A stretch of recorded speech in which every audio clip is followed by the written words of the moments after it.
O mga boss, dahil sa pag-iingay natin, sumagot mismo si Heart Evangelista para ipagtanggol si Cheese Escudero.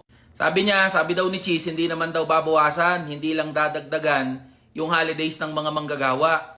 Heart, kahit tignan at pakinggan mong buo, yung sinabi nung mister mo na si Cheese Escudero, ang sabi niya, lilimitahan, pinag-aaralan, yan tungkol sa holiday na ini-enjoy ng mga manggagawa. Ano pa bang ibig sabihin nun? Ano pang mas lilinaw doon? Gustong pakialaman ni Cheese Escudero at ng mga senador yung holidays. Kaya mali ang mister mo, tsaka yung mga senador na sumusuporta sa walang kwenta na panukala na yan. Kung talagang concern si Cheese at yung mga senador sa competitiveness at productivity ng mga manggagawa, huwag niyong pagdiskitahan yung holidays. Alam niyo ang dapat na gawin? Itaas niyo yung sahod ng mga manggagawa. Buwagin nyo yung provincial rate, ipantay yung minimum wage, NCR, Luzon, Visayas at Mindanao.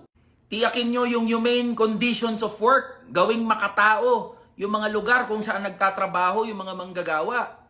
Tapos yung mga kontraktual, kasama na yung mga nandun sa agency, tiyakin na maging regular, maibigay yung dapat na benepisyo na natatanggap nila.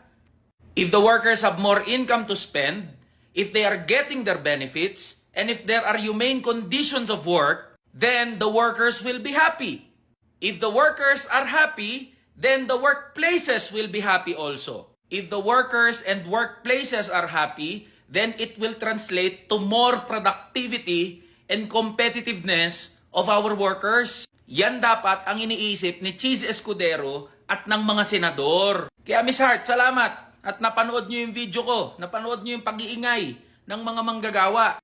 Pakisabi po sa mister nyo na si Cheese Escudero, huwag niya nang pagdiskitahan yung holidays. Maraming issue na dapat pagtuunan, lalong-lalo na sa buhay ng mga manggagawa.